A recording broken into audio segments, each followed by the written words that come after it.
Oh, That's over to you. okay. 3, 2, 1. This is my year 2 final project pitch.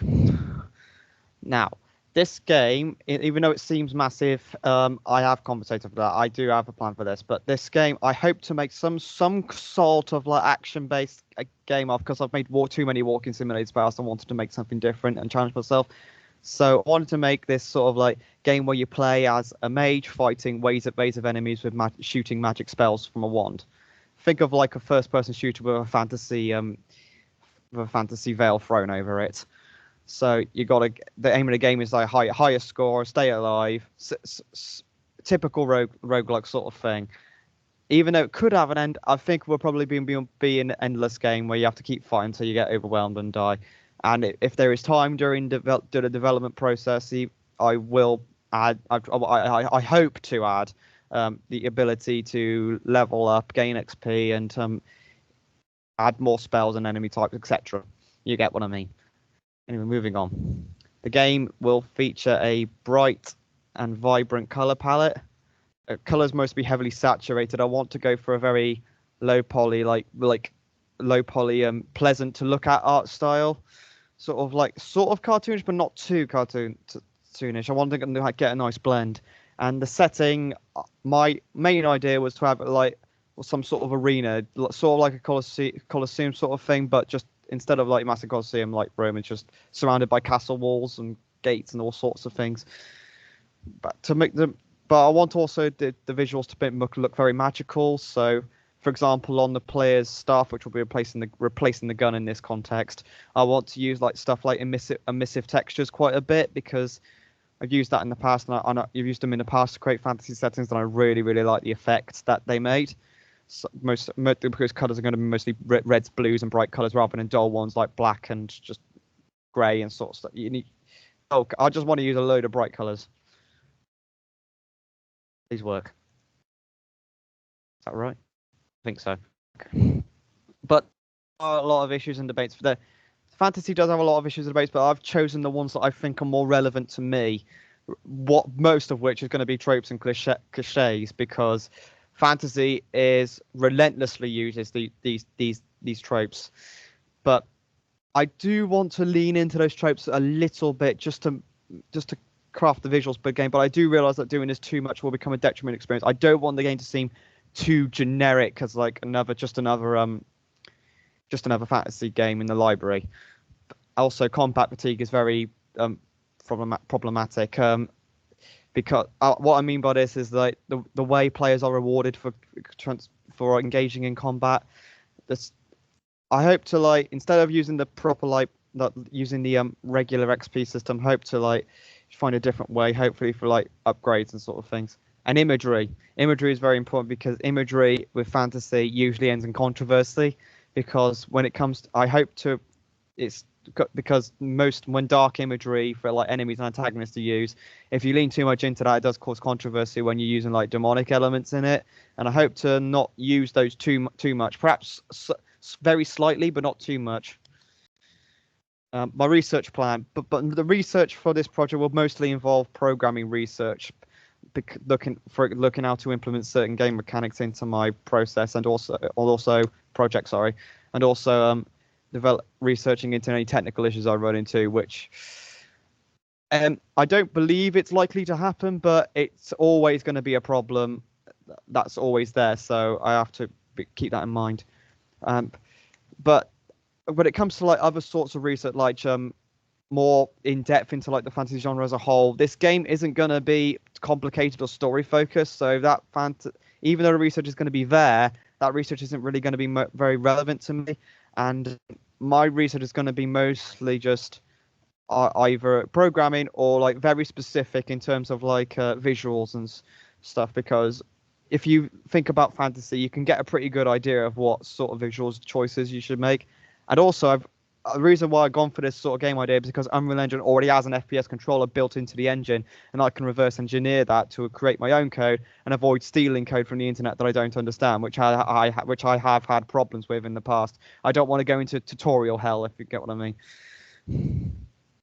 But to resources, when it comes to resources and managing time, I won't be using Gantt charts or anything like that. I'm using my own system. I'm using the system I used to create my own game during the summer break, which is a milestone system. In other words, I'm breaking down the project into separate stages so that I will always have a completed game on the final deadline, and and whatever time I have left, I can use to improve the game without having to stress and worry about meeting that deadline. The software I'm going to be using is the Unreal Engine, 3ds Max, and Substance Painter.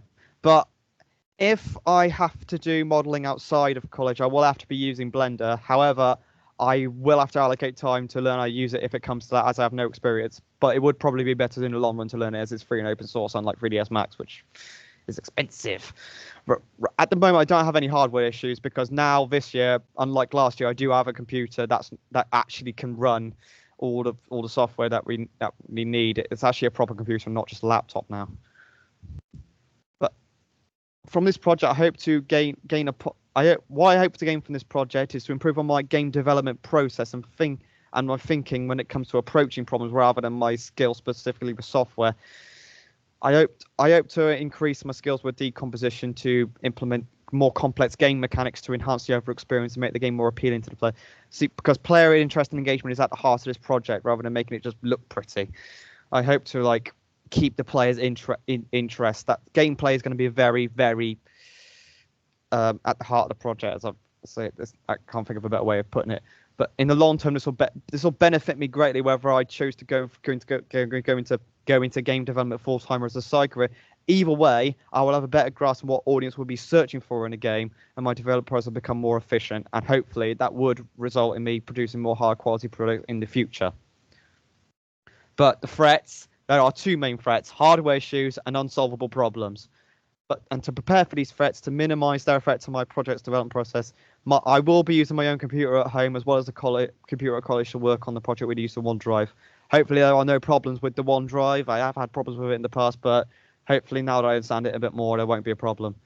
My own computer at home is going to be more of a backup thing or to make up for lost time. Hopefully I won't come to that, but if it does, it's there. And that won't be much of a problem, hopefully.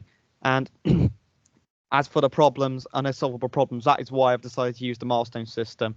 Starting with a basic game allows me to determine how likely I'll be able to add a new feature to the game in time and gives me room for experimentation later on. It's basically insurance, but it's basically insurance for myself. And yeah, there is no and really. That's what it is, I suppose. And yeah, that's the end of my presentation. Thank you for listening. Okay, thank you. Hopefully that was much enough. Points I'd like to talk about here. Yeah, that was just over 8 minutes. So was it? Oh. That's all right. Yeah. You went very quickly. Did I go too quick? Scroll down. But so can you tell me a little bit more about how long you expect your experience to last with the game? When you build it, if I'm a new player and I sit down, how long do you expect it'll take me to play through your game? Well, it depends on how strong I make the enemies, really, because right now my experience with AI is quite limited because I've only done a specific follow AI. I would say depending on how many enemy types actually add and how complex their AI and attack patterns become, I'd say. It depends. Well, it sort of depends on the player's skill, how good they are at the game. I haven't actually got a time. You mentioned that you weren't entirely sure when it was going to end, or if the player was just going to get overwhelmed. Like a Vampire Survivors type. That's the sort of thing. So in that case, their games each max out at 30 minutes or 15 minutes, depending on which level you've chosen. Does that seem? That seems that yeah. Looking at the vision in my head, I'm that does sound optimal. I think so a nice minutes. Pick up and play, intense. A pick up and play game. It's not going to be amazing in depth because I do not have the time as I've lost 2 weeks. But sure. Do you have any idea about what the basic narrative for your game is, or is it simply you're a wizard and there are enemies? right now it's just wizard and enemies. I haven't put too much thought into the narrative because it's not wholly relevant. Really, I don't want to make a game with like loads of narratives. I will come up with something. I'm not just gonna You are building just this do. more as a tech demo, would you say? Well, I want to put more emphasis into gameplay. Really, I mean, I've just made so many like law and walking simulators and stuff. I just don't want to make it. I just want to make something different and challenge myself. That's fine. Okay. And so you didn't really mention audio at all. Do you intend to Audio, factor it into your design much? um, not particularly. Audio has never been one of my strong suits, even though I've got the tools to use it. But audio's never been my thing. But I do intend to use some. I hope to use some basic forms of audio for like when you're casting the spells, when an enemy like dies and stuff, when you die, game over screen, like perhaps a small trap for a menu. It all depends on how much time I got, really. Audio isn't one of my what's the word? Okay. I mean, there are options for doing audio in a hurry, as it were, aren't there? You don't have to compose everything yourself. Yeah. Yeah, Okay. I don't know. So, uh, Yeah. your right. Yes. So, do you have any particularly strong influences from existing games? Existing games. This game I didn't actually come from an actual real game. It came from like a those game development challenges you see on YouTube. Well, I saw a game there that was sort of similar, but it wasn't really in depth. But that's where my main focus came from. But the rest of it came from like games like Skyrim with spells the and also from games like old RPGs with like I hope to like maybe put some effects on it. It probably won't get to that point, but that's where it came from. I also got inspiration from like roguelikes, as obviously like Vampire Survivor sort of thing. And Sure. Any other ones?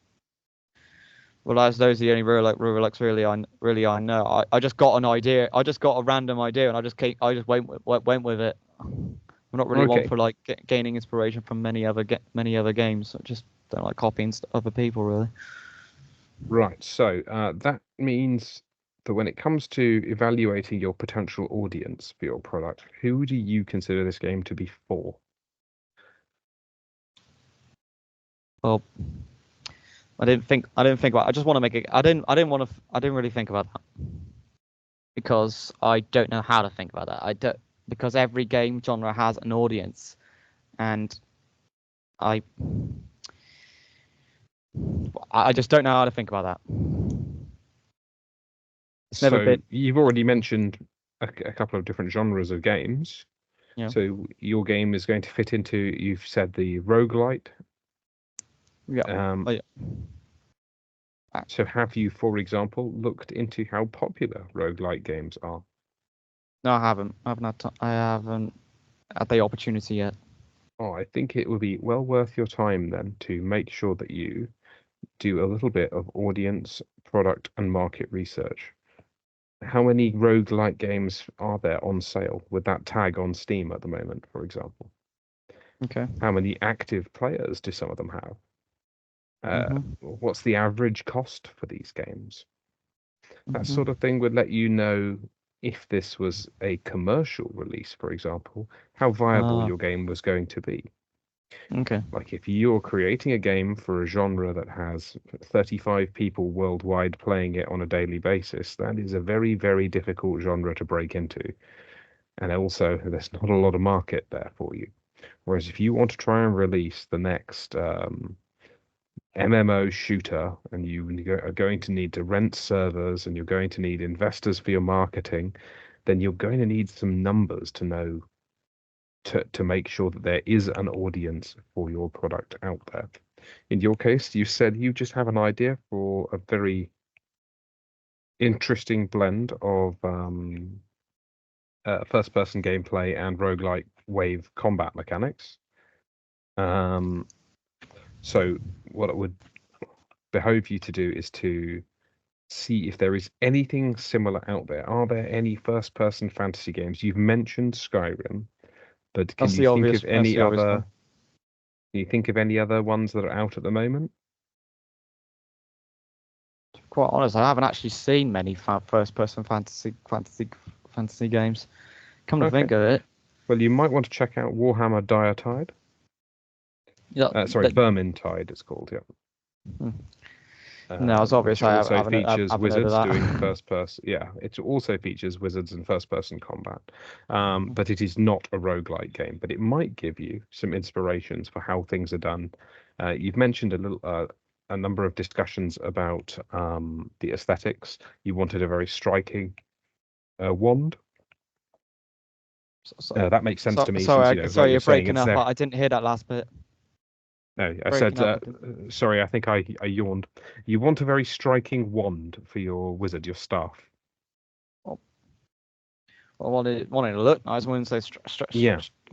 You mentioned you want to make use of emissive materials, that it needs to be something for the player to engage with. That's a very good approach. In first-person shooters and in first-person games, your player's hands and your weapons, they sort of are your character. So that's a very good approach. You might be worth your while looking into how first-person games use your tools and weapons as extensions of the character.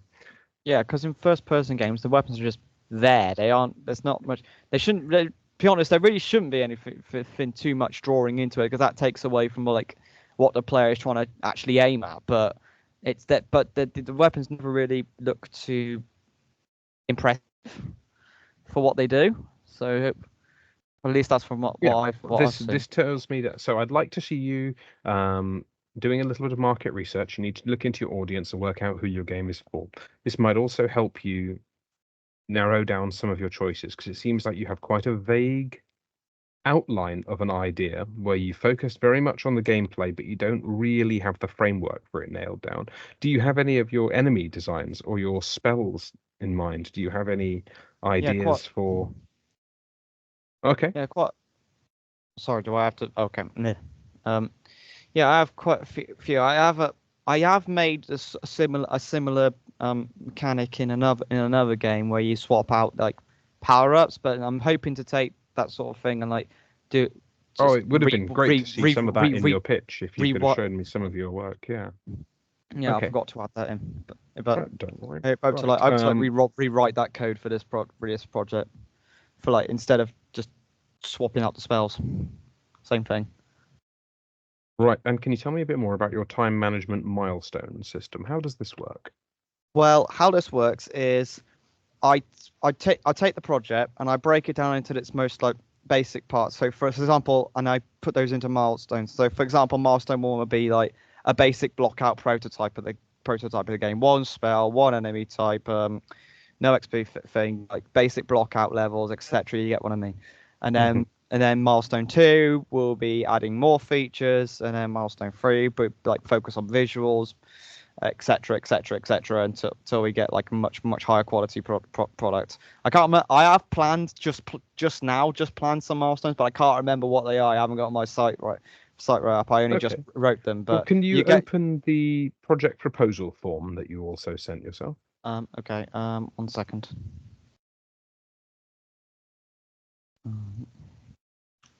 Come on. Scroll down to the timeline, and then you can talk to me a little bit about how you plan to use the time we have. Well, obviously, I lost 2 weeks, so these next 2 weeks are going to be majorly catching up on the research, because I need I need a lot of research done. Easter break, I'm not quite sure how much work I'll be able to get done in that week. Hopefully I will be able to like use that time to like either do even more research, or actually just start like reverse engine, like messing about in Unreal Engine, seeing what sort of seeing how well I'll be able to implement my intended game mechanics, reverse engineering templates, that sort of thing. So for Easter break, it's either research or Unreal Engine. But as for the rest of it, it's going through the milestone system. Hopefully for the first week I could reach milestone 1. The rest of it is just continuing working through my planned well, milestones. I wish I'd done a different one for it, but I can't right now because my brain isn't working. But yeah, It seems very similar to an industry practice where you design something called a minimum viable product, the MVP. Yeah. That's what I'm trying. That's what I'm trying to get through, so and then this is just a good build system. onto that. It is a good system. I like this Just idea. Gantt charts just don't work for me. I just write them up and I just put them on thing and I just leave it. I never look at it again because I just maybe something more like work. Trello would be more useful then, because you could just tag your milestone up onto a Trello board, and you can annotate them and amend them as required. Yeah, quite a nice tool. That's what I hope to do, somewhat like something like that. I hope to do. Just cross them off. Just like make a sort of like a checklist sort of thing. Because okay.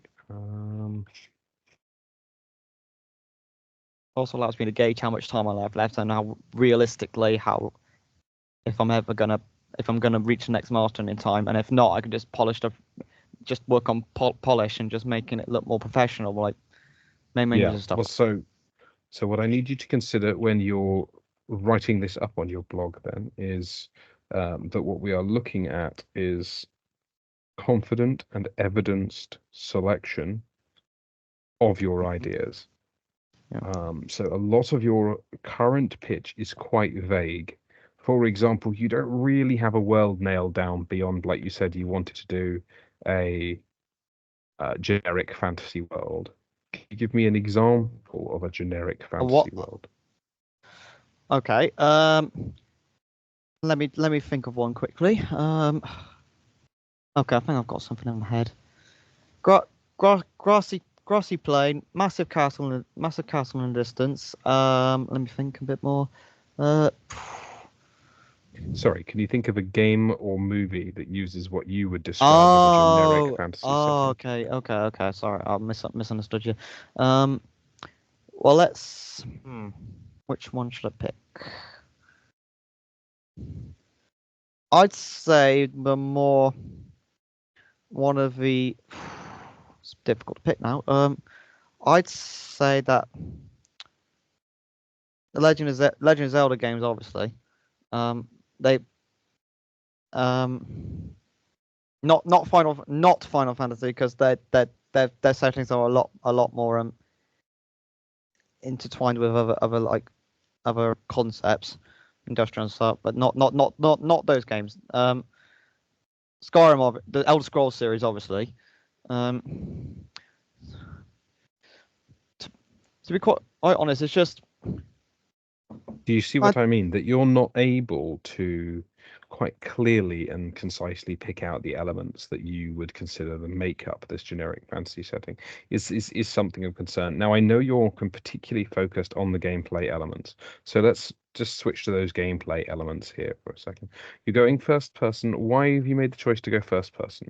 You mentioned that the Unreal Engine has a default character which you can adapt, but it also has third person and top down templates. So why first person? Well, if I'm honest, just so I don't have to make a character model, and also. Yeah. It's going to make the timelines easier. Yeah. I really didn't want to make a character model, and also I don't know. I just prefer first person games to third person games. I don't know what it is about them. To be quite honest, I just think it looks better. Okay. Well, that's that can help you demonstrate. And it does help with aiming, because I find third person aiming quite disorientating, if I'm quite honest. Yeah. Okay. Right. Okay. Well, I think we're coming up on our time, and we've covered all of the points that I have here. I'm going to stop the recording now. Oh, okay.